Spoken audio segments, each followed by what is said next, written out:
Are you looking for some creative crafting ideas with florals? Well, in this fun new series, I'll be shining the spotlight on a featured floral from the Altenew collections. Stay tuned to find out today's featured floral.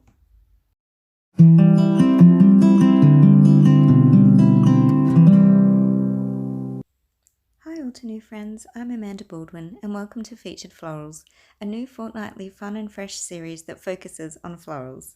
Today's featured floral is the beautiful Blossom and Bloom stamp set, which I am inking in Razzleberry Crisp Dye Ink and applying to the beautiful B-side of In the Loop paper from the Wildflower pattern paper collection. I really love monochromatic florals. I think they look amazing, and with such a beautiful outline stamp and die, look at that, instant wow factor. So creating a beautiful scrapbook layout today, but throughout the series I'll do a mix of projects. You'll see planner pages, scrapbook pages, home decor projects, DIY, off the page. There'll be a whole range of mixed media inspiration for you, featuring florals. You can see I've got a few of the Wildflower Ephemera florals as well, but before I do, I need a beautiful mixed media base for my Blossom and Bloom florals. So I'm using Rubellite Crisp Dye Ink now. It's from the same cherry blossom family, and I'm just putting in a little bit of plastic acetate, and I'm going to mix in and blend it with the Altenew embossing paste, which you can see on the right hand side of the screen. Just making sure I've got enough ink there. And I love this embossing paste. It is so soft and whippy and just beautiful. It's really smooth. I can't even begin to, kind of like working with a really nice soft meringue mousse before you put it into set. It's just beautiful. It's really easy and creamy.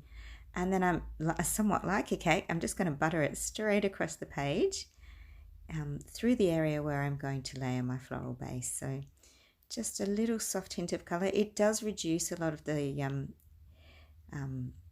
intensity of the ink. That pigment is taken down a notch because of course the embossing paste absorbs a lot of the color, but then I think it is really soft and subtle and perfect for a background. So yep, there we go. I also mixed a little bit of the leftover ink with some water to make those splashes, that little bit of inky mess on there as well. So that's my mixed media base. So just starting to pop everything together now. So budding the two main florals together and then running my photo through the center, tucking in some floral ephemera from the Wildflower collection. Just starting to get an idea of where things will sit and rest.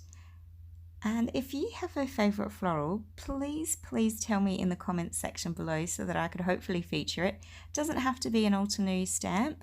It might be the Altenew floral washi, might be a stencil or a die, but please let me know so that I can feature it as well. I'd love to do that. Also featuring the Greatest Blessings stamp, which is part of the same stamp release where Blossoms and Bloom has featured. And this stamp, apart from that amazing Blessings title, has these really tiny cute floral icons, which I'm going to keep in the same monochromatic theme. So I'm inking them up in Razzleberry and Rubellite ink. And I think it's time for us to start stamping and getting crafty.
So everything's glued down now. We're looking great. I've got those beautiful tiny florals. I've got the Wildflower Ephemera florals. And now time to add the last of my featured floral, the Blossom and Bloom stamp die cuts that I've created. So I'm just going to glue one in the top right and one in the bottom left hand side of the layout. And the reason that I glue them first and not pre-cut them is because sometimes I'm a little bit wonky and I'd hate to be a millimeter or two out. So definitely making sure that I pop them in the right place first and then flip the layout over and trim them off from there.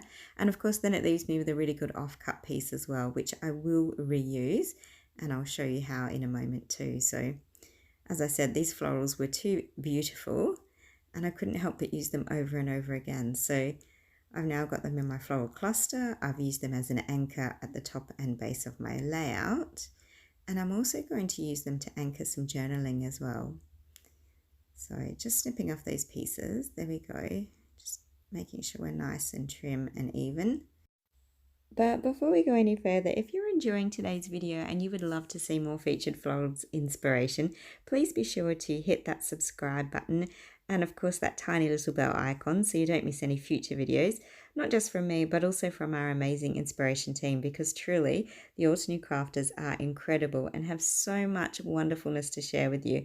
I'd hate for you to miss out, so press those buttons and keep on enjoying. Now, time to add a sentiment, and I'm going to use, of course, the sentiments from the Greatest Blessing stamp set. And that little banner there is just from the Wildflower Ephemera pack. I'm just going to stamp a little bit of journaling. It says, "Every day is a blessing." And if you know my creative style, I actually only do a little bit of journaling on my layouts because the rest goes in a letter on the back of my layouts to my children. It just keeps it private and special for them. It also encourages them to actually look at their albums and take out their scrapbook pages and interact with them. So I prefer that. And then can you see what I've done with that offcut piece? Look at that.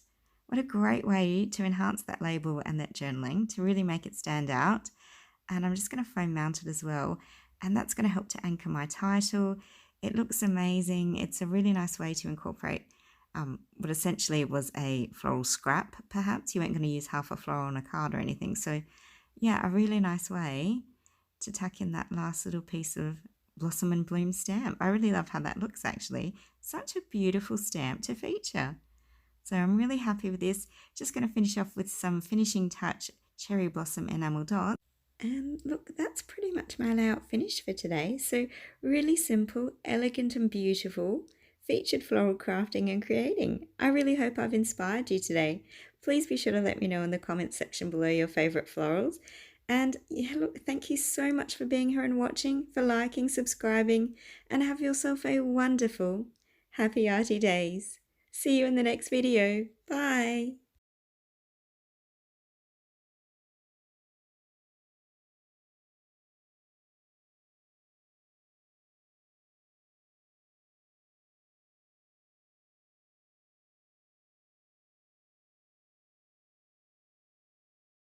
Hello crafters, Jen here. For more tips, techniques, tutorials, and to discover which paper crafting products are right for you, subscribe to Altenew's YouTube channel. Make sure to hit the notification bell so you don't miss any videos. Thanks for watching.